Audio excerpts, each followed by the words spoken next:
Boa noite! Quero cumprimentar a toda a amada igreja e os nossos irmãos que nos acompanham sempre na live, com a graça e a paz de Deus e de nosso Senhor Jesus Cristo.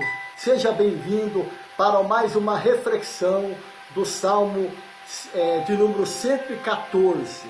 Antes de nós lermos o Salmo e meditarmos nele, vamos fazer uma breve oração, que Deus possa abençoar ricamente a vida de cada irmão, em nome de Jesus. Oremos ao Senhor. Querido e bendito Pai, em nome de Jesus, eu quero agradecer ao Senhor por este momento maravilhoso que o Senhor nos dá para que nós podemos estar na Tua presença nesta noite. Quero pedir uma bênção para cada irmão, para cada irmã, para a Tua igreja, não somente a igreja presbiteriana Ebenezer, não somente a igreja presbiteriana da Central, não somente a igreja da presbiteriana ali do Jardim Aeroporto, mas a todos nossos irmãos de outras denominações, que Deus possa abençoar ricamente a vida de cada irmão, em nome do Senhor Jesus. Louvado seja o nome do Senhor. O Salmo de número 114.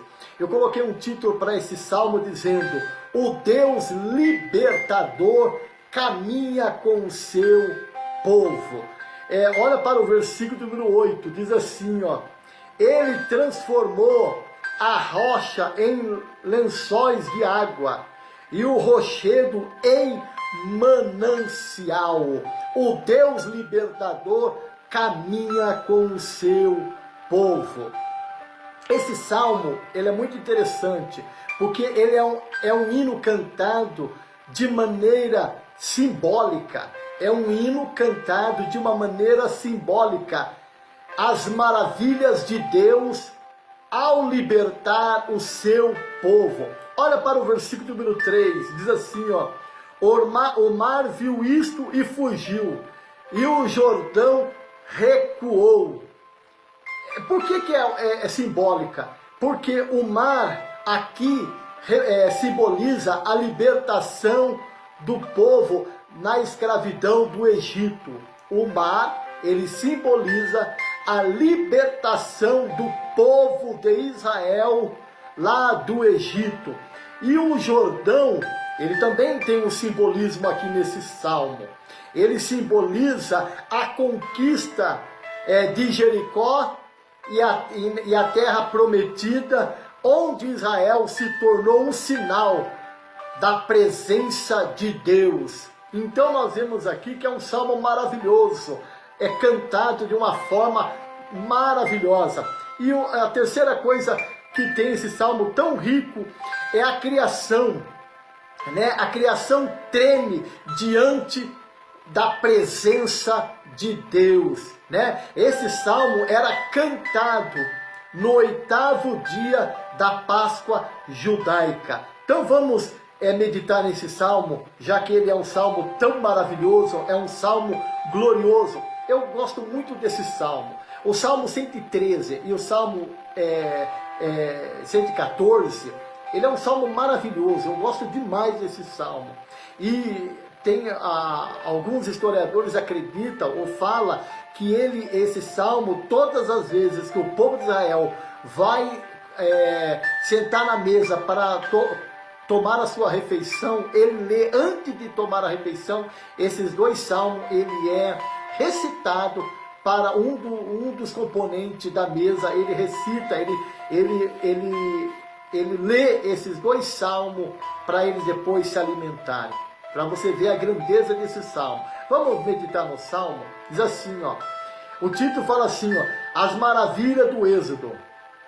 Quando Israel saiu do Egito e a casa de Jacó do meio de um povo de língua estranha, Judá se tornou o santuário do Senhor, e Israel o seu domínio.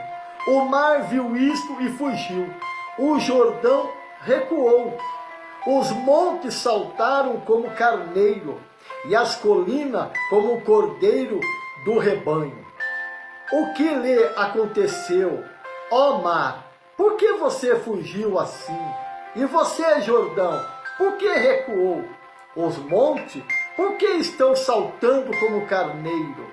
E você, colina, como o cordeiro do rebanho. Trema a terra na presença do Senhor, na presença do Deus de Jacó. Ele transformou a rocha em lençóis de água e o rochedo em manancial. Que salmo maravilhoso, louvado seja o bendito nome do Senhor. Eu quero aqui trazer pelo menos 4 pontos muito importantes desse salmo. O primeiro ponto aqui é o versículo 2, o versículo 1 e o 2, que diz assim, ó: o êxito e a origem do povo de Israel. O êxito que significa libertação, a saída do povo de Israel.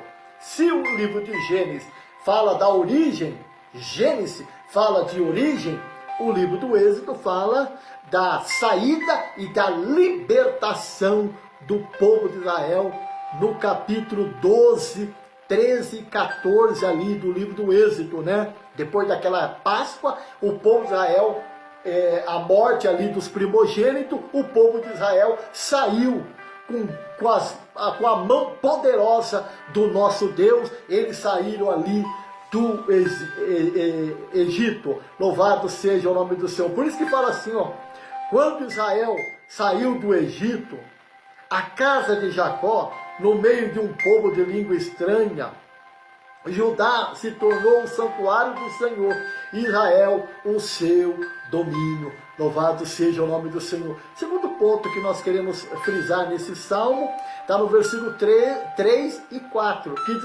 que diz assim, ó: os prodígios do êxito. Diz assim, ó: o mar viu isso e fugiu, o Jordão recuou, os montes saltaram como carneiro, e as colinas como cordeiro do rebanho. Então nós vemos que esse salmo é uma poesia, né?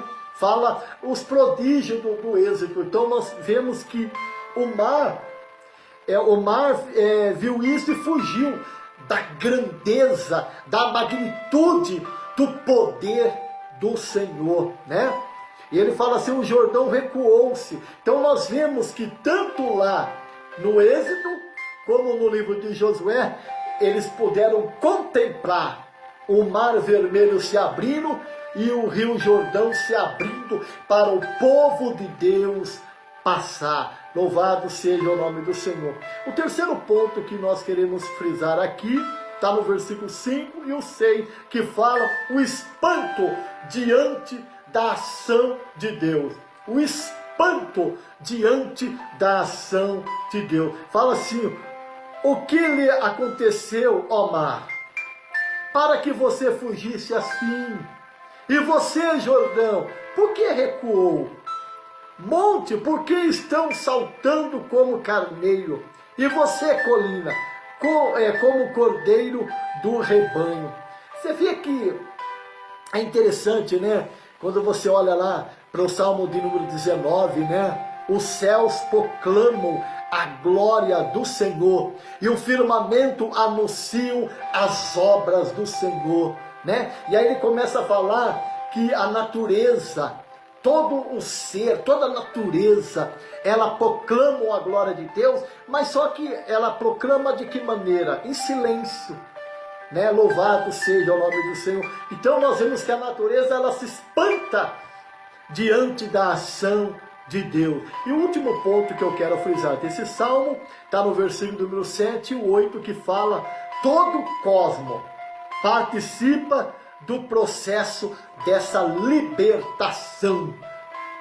Veja bem, todo o cosmos, todo o mundo inteiro participa do processo dessa libertação. Diz assim, ó: trema, ó terra, na presença do Senhor, na presença do Deus de Jacó. Ele transformou a rocha em lençóis de água e o rochedo em manancial.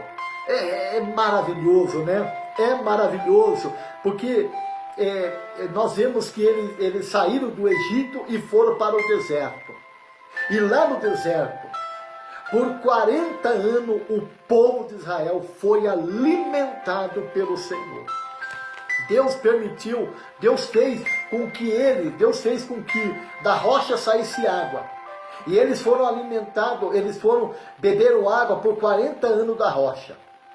E eles também, todo dia de manhã, Deus mandava um maná, um pão do céu, para alimentar o povo de Israel. Nós vemos que a natureza, ela participou, né? A natureza, o cosmos participou dessa grande libertação do povo de Israel. E eu quero perguntar para mim e para você, e hoje? Será que Deus manda maná do céu? Louvado seja o nome do Senhor. Será que Deus hoje manda água para nos alimentarmos? Não somente a água que nós bebemos todos os dias, é o pão, o alimento que Deus todos os dias Ele provém para nós. Eu quero dizer para a igreja do Senhor, que esses dias eu estava comentando até com a minha esposa, puxa vida, esses meses, né, confinado, mas quanto o Senhor tem provido. Aqui em casa a mesa está sempre farto, sempre tem 2, 3 misturas, pode ser a mais simples, mas Deus tem nos alimentado ao ponto que nós estamos até meio gordinho. Louvado seja o nome do Senhor. Mas eu quero dizer para a igreja do Senhor que Deus todos os dias Ele manda o maná do céu. Louvado seja o nome do Senhor. Todo dia nós temos a água salutar. A água salutar que mata a nossa sede. E o pão vivo que mata a nossa fome.